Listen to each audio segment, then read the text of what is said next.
Hello students. So JE वालों, last class में मैंने आपको कराया था क्वांटम नंबर्स के बारे में, और इस क्लास में मैं बताने वाला हूं कुछ ऐसे important formula of quantum number जिन्हें डायरेक्टली यूज करके हम लोग न्यूमेरिकल सॉल्व करेंगे। ओके, सो लास्ट क्लास में हमने क्वांटम नंबर भी डिस्कस किया और उसके न्यूमेरिकल्स भी डिस्कस किए। इनफैक्ट हम लोगों ने प्रीवियस ईयर के जेई के क्वेश्चन सोल्व किए। ऐसे ही इस कंटिन्यूटी सीरीज में बने रहो सो दैट जेई के एग्जाम तक आते आते हम लोग 25 से 30% मार्क्स हमारे इंक्रीज कर सके। चलो स्टार्ट करते हैं इस लेक्चर को, जिसका नाम है some important formulas on quantum numbers. So before going to that, let us know कि ये टॉपिक मैंने कहां से उठाया। ये 11th केमिस्ट्री का टॉपिक है और atomic structure is the chapter जिसमें important formulas on quantum number हम लोग आज डिस्कस करेंगे। समथिंग अबाउट मी, मैं हूं संजय आर्य, आपका केमिस्ट्री फैकल्टी। मैं पिछले 7 साल से जेई और नीट के बच्चों के लिए डेडिकेटेड हूं। तो सबसे पहला फॉर्मूला जो आता है वो आता है कि भैया मैक्सिमम कितने इलेक्ट्रॉन्स होंगे किसी पर्टिकुलर शेल में। तो देखो, बोहर ने बहुत ही अच्छा आंसर दिया था कि 2n² रूल जो उसने दिया था कि भाई किसी भी शेल में अगर शेल का नंबर n है, n equals to 1 2 3 4, यानी n equals to 1 equals to k shell, n equals to 2 is equals to l shell, तो KLMN के according 2n² is the maximum number of electron जो accommodate होंगे। दूसरा important formula आता है कि मैक्सिमम नंबर ऑफ सबशेल्स कितने होंगे। तो भैया आपको याद होगा, मैंने आपको जो बताया था कि अगर आपको नंबर ऑफ सबशेल की बात की जाए तो हेल्प करेगा एजीमुथल क्वांटम नंबर, जिसके वैल्यूज कहां तक जाते थे, जिसके वैल्यूज जाते थे 0 to n-1, और 0 to n-1 का काउंट हमेशा कितना आता था, n। इसका मीनिंग ये हो गया कि हमेशा मैक्सिमम नंबर ऑफ सबशेल्स भी किसी पर्टिकुलर ऑर्बिट या शेल में रहेंगे n के इक्वल। नेक्स्ट आते हैं, नेक्स्ट फॉर्मूला है What is the number of orbitals in a particular shell? अब देखिए, शेल के लिए आपको हमेशा देगा n का वैल्यू जो कि है प्रिंसिपल क्वांटम नंबर। तो अगर मान लीजिए आपके पास में गिवन है प्रिंसिपल क्वांटम नंबर n, तो मैं अगर पूछूं कि नंबर ऑफ इलेक्ट्रॉन्स कितने आएंगे, तो पहले ही फॉर्मूला में हमने पढ़ा 2n², राइट। ये मैक्सिमम नंबर ऑफ इलेक्ट्रॉन्स है।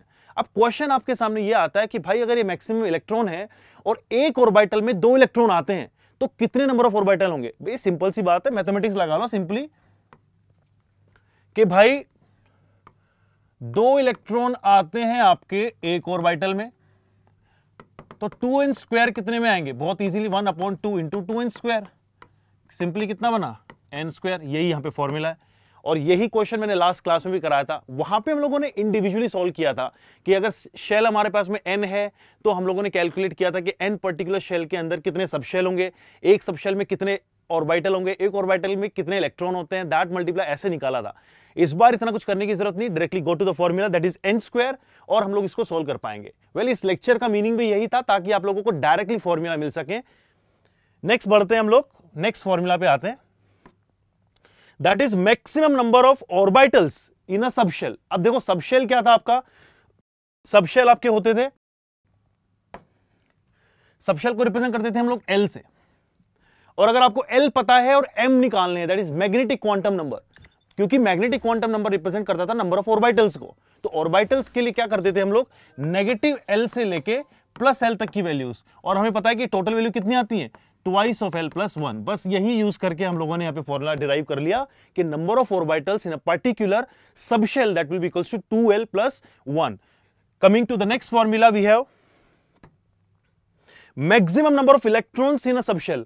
अब भाई एक चीज बताओ, सबशेल अगर आपके पास में है 2L + 1, यानी मैक्सिमम नंबर ऑफ ऑर्बिटल्स अगर आ रहे हैं 2L + 1, तो ऑर्बिटल में 2 इलेक्ट्रॉन होंगे। अगर मैं नंबर ऑफ ऑर्बिटल्स को 2 से मल्टीप्लाई करूंगा तो मुझे मिल जाएंगे नंबर ऑफ इलेक्ट्रॉन्स। बस यही किया कि 2 times of 2L + 1 will equals to our number of electrons in a subshell. Got it. Next formula पे चलते हैं। अब आता है maximum number of electrons in any orbit in terms of L कितना होगा। तो यार ये बड़ा इंटरेस्टिंग सा चीज है, इसको थोड़ा सा देखते हैं दिमाग लगा के।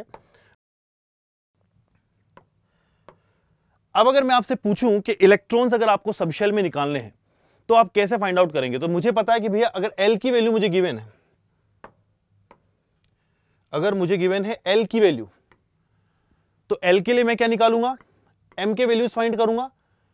M के वैल्यूज कितने आते थे, -L से लेके +L।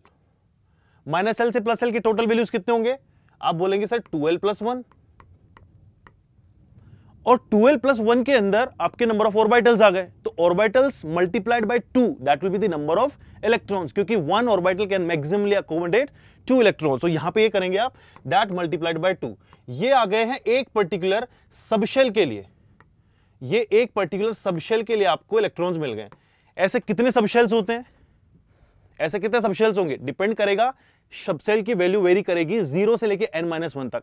तो एक सिंपल सा फॉर्मूला मैं अगर बना दूं कि भैया twice of l plus 1 multiplied by 2, ये तो है एक पर्टिकुलर l की वैल्यू के लिए। और ऐसे कितने l हो सकते हैं एक शेल में, तो एक शेल में आप कहेंगे सर कि l जो होता है वो होता है 0 से लेके n-1। बोलो फॉर्मूला डिराइव हो गया कि नहीं।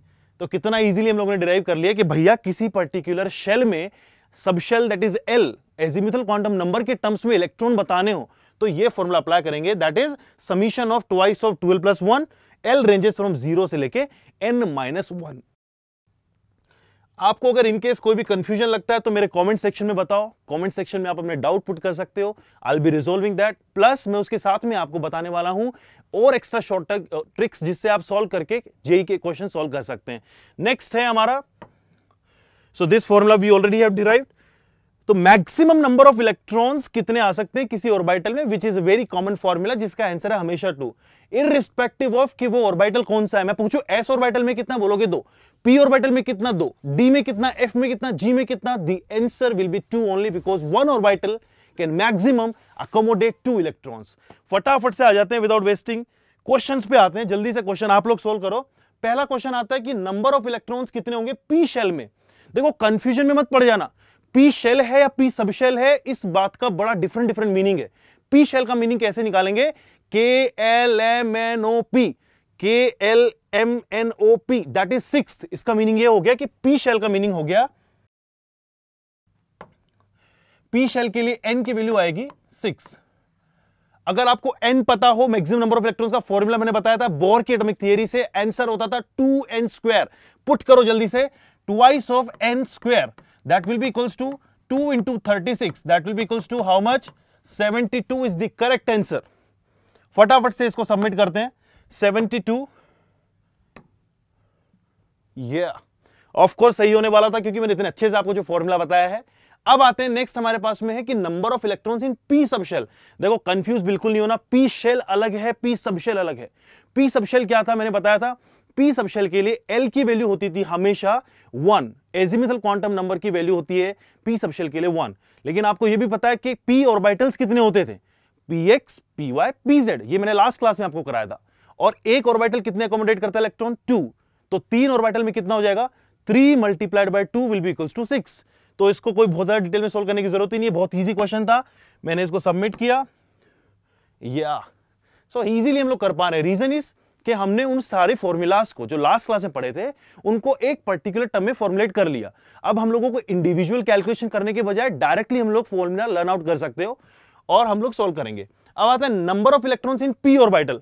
बड़ा सिंपल क्वेश्चन है भैया, मैंने अभी समझाया कि ऑर्बिटल कोई भी हो, मैक्सिमम नंबर ऑफ इलेक्ट्रॉन हमेशा कितने होंगे, 2। तो यहां पे आंसर बिना कुछ किए सीधा क्या टिक करेंगे, 2। आपका कंफ्यूजन समझ रहा हूं मैं, बहुत से लोग इसमें 6 मार्क करेंगे क्योंकि आपको लग रहा है कि सर पी ऑर्बिटल 3 होते हैं और 3 इंटू 2 होगा 6, लेकिन the correct answer will be 2 only because यहां पे एक ऑर्बिटल की बात की है, ऑर्बिटल्स नहीं है, जस्ट एन ऑर्बिटल।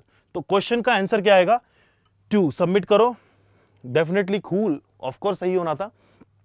चलिए नेक्स्ट क्वेश्चन है आप लोगों के लिए कि नंबर ऑफ सबशेल कितने होंगे पी शेल में। फिर एक मजेदार चीज आ गई, मजेदार इसलिए क्योंकि पी शेल के बारे में बात हुई है, अभी कैलकुलेट करवाया था मैंने, KLMNOP, that means P shell का मीनिंग है n is equals to 6। Principal quantum number की वैल्यू होती है 6। और क्या आप लोगों को याद है मैंने जो सिखाया था आपको कि अगर आपको n गिवन हो तो l के वैल्यूज जाते थे 0 से लेके n-1, मीनिंग सारे इंटीजर्स। इसका मीनिंग ये हो गया कि टोटल वैल्यूज भी कितने होते थे, n। यानी अगर आपसे पूछे कि किसी शेल में कितने सब शेल होते हैं तो n is the answer only, correct. जल्दी से टिक करते हैं आंसर। अगर n इक्वल टू 6 है तो सबशेल भी कितने होंगे, 6। जरा सबमिट करो इसे, the answer is 6 only, cool. ये क्वेश्चन जो आपके सामने, इसको आप लोग अटेम्प्ट करें। Question is number of orbital in P shell. अब पी शेल में ऑर्बिटल पूछा है, भैया ये सारे क्वेश्चन बड़े इजी लग रहे हैं। अब क्यों? क्योंकि हम लोगों ने स्टार्टिंग में सारे इंपॉर्टेंट फॉर्मूला डिस्कस कर लिए। अगर हमने फॉर्मूला नहीं पढ़े होते तो बड़ा डिफिकल्ट होता। पहले मैं शेल से सबशेल में आता, सबशेल से मैं ऑर्बिटल्स में आता, ऑर्बिटल को मल्टीप्लाई बाय 2 करके मैं इलेक्ट्रॉन्स निकालता। इतनी मेहनत नहीं करनी है यार, डायरेक्ट फंडा लगाओ। सिंपल सा फंडा ये था, इलेक्ट्रॉन कितने आएंगे 2n², 2 into 6, that is P shell के लिए n = 6। कितना आया यहां पे मिलेगा 36 इंटू 2 इज 72। एक ऑर्बिटल में इलेक्ट्रॉन कितने? 2। अगर मैं बोलूं कि आपके पास 72 इलेक्ट्रॉन है तो कितने ऑर्बिटल में फिल कर पाओगे? That divided by 2। तो 72 divided by 2 is equals to 36 is nothing but our number of orbitals. बोलो कितना इजी था ये सॉल्व करना। फटाफट से पिक करते हैं अपना answer without wasting the time. 36 is the answer. या अब आते हैं हम लोग, एक क्वेश्चन ऐसा लेके आए हूं आपके लिए, जेई का क्वेश्चन है, 2016 में पूछा हुआ, ताकि आप लोग इसको रिलेट कर सकें। मैं जिस तरीके से आपको पढ़ा रहा हूं, आपको सारे क्वेश्चंस बड़े इजी लग रहे होंगे, लेकिन इसलिए लग रहे हैं क्योंकि हम लोगों ने फॉर्मूला को इंडिविजुअली स्टडी करा और डिराइव करके हमने प्रॉब्लम सॉल्व की। यही क्वेश्चन जेई में भी आया हुआ है और फटाफट से इसको सॉल्व करके देखते हैं कि इसका आंसर क्या आएगा। Total number of orbitals associated with the principal quantum number 5। Principal quantum number 5 का मीनिंग है कि आपको n की वैल्यू दी हुई है, n is equals to given है 5। सेम फॉर्मूला लगाओ, डायरेक्ट आप भी लगा सकते हो कि नंबर ऑफ ऑर्बिटल्स जो होंगे उसका फॉर्मूला होता था n², और अगर नहीं डायरेक्ट फॉर्मूला पे जाना तो सिंपली क्या करेंगे, मैक्सिमम नंबर ऑफ इलेक्ट्रॉन्स निकालो। इलेक्ट्रॉन का फॉर्मूला क्या था 2n², that is 2 into 5²। 25 into 2 is equal to 50। और मुझे पता है कि 50 इलेक्ट्रॉन को भरने के लिए ऑर्बिटल कितने लगेंगे? अरे भाई एक ऑर्बिटल में 2 इलेक्ट्रॉन आते हैं तो 50 कितने में आ जाएंगे? डेफिनेटली 50/2 दैट इज 25 ऑर्बिटल्स मुझे रिक्वायर्ड होंगे। तो बोलो कितना इजी क्वेश्चन आया था जेईई 2016 में। क्वेश्चन डिफिकल्ट इसलिए लग रहा था क्योंकि हम लोगों ने पढ़ा हुआ नहीं था, जैसे ही कॉन्सेप्ट पढ़ा बड़ा इजी हो गया। तो यहां पे भी करेक्ट आंसर क्या आने वाला है? 25। फटाफट से पिक करके चेक कर दें, जाहिर सी बात है सही आना था। तो ऐसे ही कुछ मजेदार इंटरेस्टिंग फॉर्मूला न्यूमेरिकल्स के लिए बने रहो मेरे लेक्चर्स की सीरीज में। ये स्पेशली डेडिकेटेड है जेईई के बच्चों के लिए, क्योंकि मैं लेक्चर में लेके आने वाला हूं ऐसे इंपॉर्टेंट टॉपिक्स पर्टिकुलर चैप्टर से जिसमें क्वेश्चंस आने ही आने हैं, मोस्ट फ्रीक्वेंटली पूछे जाने वाले। अगला जो मेरा सेशन आएगा that will be about periodic table, periodic classification of elements में कोई टॉपिक लेके आऊंगा, लेकिन please stay tuned with us so that आप अवेयर रह सकें। There is our app Embibe app, और you can download the Embibe app और गो टू embibe.com, जहां पे लर्न एंड प्रैक्टिस आप कर सकते हैं क्वेश्चंस की। अदरवाइज यहां पे टेस्टिंग प्लेटफॉर्म भी गिवन है, इंडिविजुअल डेट के अकॉर्डिंग आपको टेस्ट प्लेटफॉर्म मिलेगा। डिस्क्रिप्शन में आपको लिंक मिल जाएगा जाने का लिए एम्बाइब ऐप पे, लेकिन मेक श्योर कि वहां जाके आप प्रैक्टिस कर सकें जेईई के क्वेश्चंस की। इंडिविजुअल डेट के अकॉर्डिंग भी आपको क्वेश्चन मिलेगा, प्लस आप अपना क्रिएट कर सकते हो test as per the topic जो मैंने पढ़ाया हुआ है। So stay tune with us and keep imbibing. Keep imbibing. We believe in you.